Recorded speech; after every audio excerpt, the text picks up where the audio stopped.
What's up, YouTube? I'm Greg, and I'm going to be discussing my 5 top favorite gaming laptops of 2014. Kinda. This video is just going to be discussing the slimmer type of gaming laptops, and then I'll release another video discussing the kind of more traditional, thicker design gaming laptops. I just did this because I thought it really wasn't fair to compare these new slim ones that these companies are trying to offer you tons of portability with almost the same specs that some of these bigger ones can hit.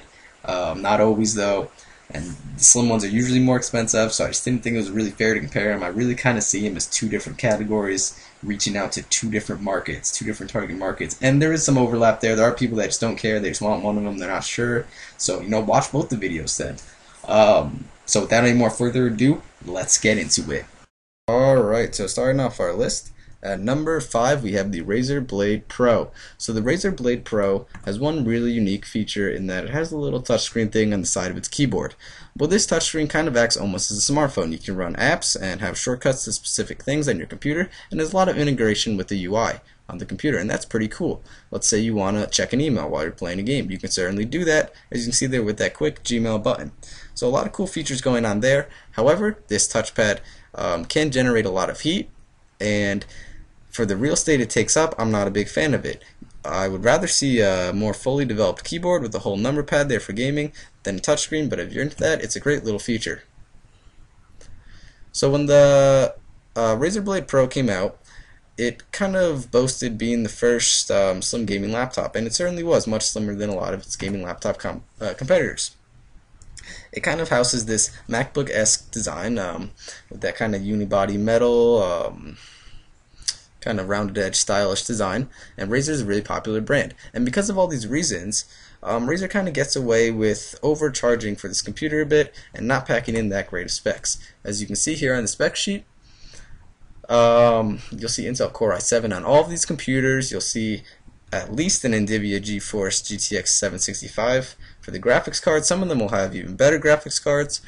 So you'll see, so those are two pretty standard items. The storage on this computer is a bit lacking. While getting up to 512 gigabytes of SSD is great, you really want to see some hard drive space to back that up, say up to a terabyte of hard drive space, just in case you're the type of person that downloads, say, a lot of Steam games, or you've had trouble running out of space on previous machines. You will probably run out of space on this computer because there's just no hard drive option, and SSD isn't really cost effective. So getting tons of SSD is going to cost you a lot of money, and you're not really getting that much space. The power on this machine is pretty weak. You'll get up to about 2 hours of active screen time. You want to see more around 4 hours. That's what you'll be seeing with the rest of these computers. And the memory department, the RAM department, is really bad on this computer. 8 gigabytes of RAM. All these computers are going to have at least 16 gigabytes of RAM, some of them even 32 gigabytes. I think that's more geared towards video editors. So overall, this computer kind of lacks in storage, but it's a very stylish design. Coming in at number 4, we have the Lenovo Y50. So this is a brand new computer by Lenovo this year. You may have heard of the Y500 before. Well, the Y500 isn't a more premium model, it's just larger. That's why Y50 is a smaller number, because it's a smaller computer. They got rid of the optical bay on this model to kind of make more of a slimmer design, as you can see here with this picture. It's a very slim, sleek design, and the Y50 kind of offers a lot of cool features in the display that the 500 does not have. So with the display here, you're going to see a 4K resolution screen, which is just outstanding as far as resolution goes, and you can even get a touchscreen. At first, this seems really cool. You can get a 4K touchscreen on a laptop. I mean, that's awesome. But then let's take a look at some of the other things that affects. Well, first of all, it's going to drive up the price. Second of all, that touchscreen adds £1 to the computer. And third of all, this computer also has an NVIDIA GTX GeForce 765. And personally, I don't think that graphics card can run high-quality games on a 4K resolution. And what's going to happen is you're probably going to have to end up turning down the in-game graphics on the computer in order to run at 4K. So you're going to end up with this kind of really high-quality picture of not so great graphics. So coming in at number 3, we have the MSI GS70 Stealth. I'm not going to talk about this computer too much because it was kind of the biggest gaming laptop of last year, and they haven't really changed anything, which is why it's kind of gone from number 1 last year to number 3 this year. It has pretty standard specs, there's nothing wrong with it, it's reasonably priced, it has great cooling.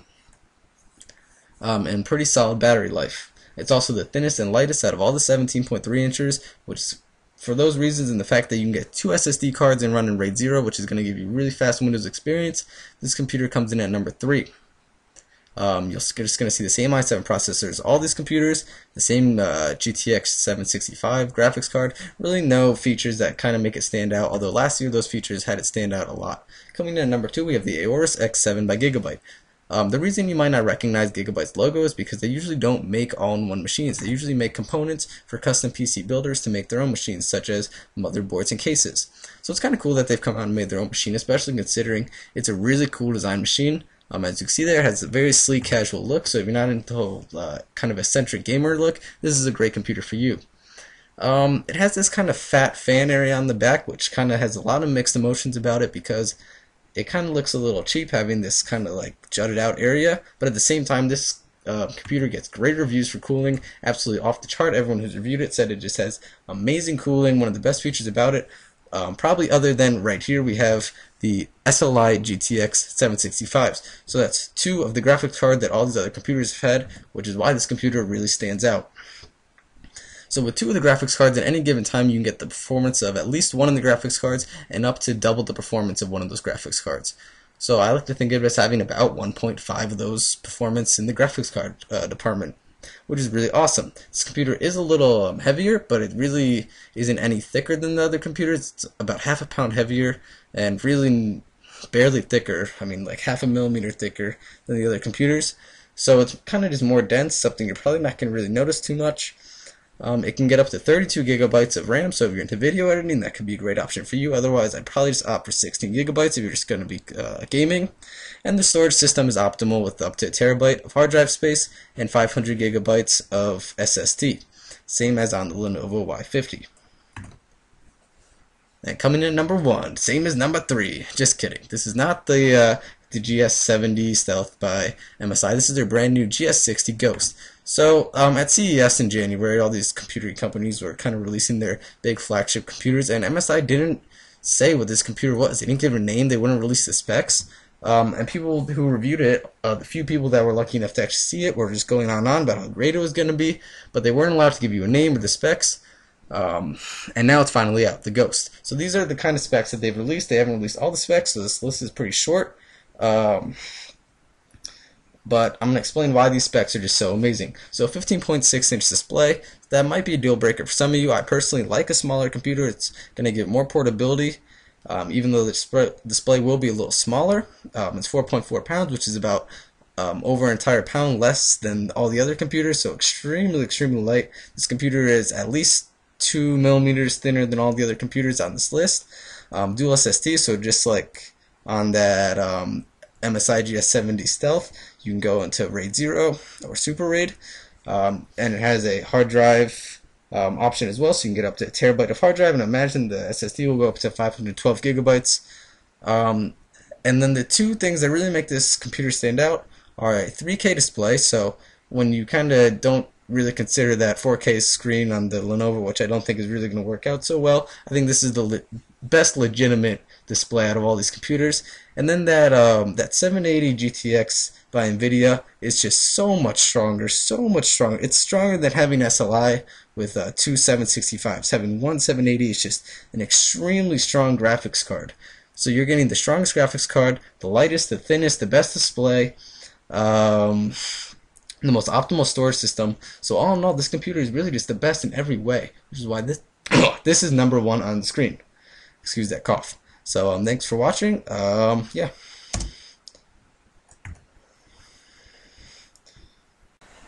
So that's my list. I'm sorry if I left out a computer that you really like. Again, this is just the slimmer computers.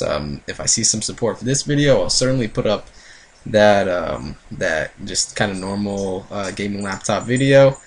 I mean, this is my first video, so some feedback would be great if you guys have any suggestions. And then if you liked it, like it. If you disliked it, dislike it, and subscribe if you really liked it, I guess. That's all. Thanks for watching.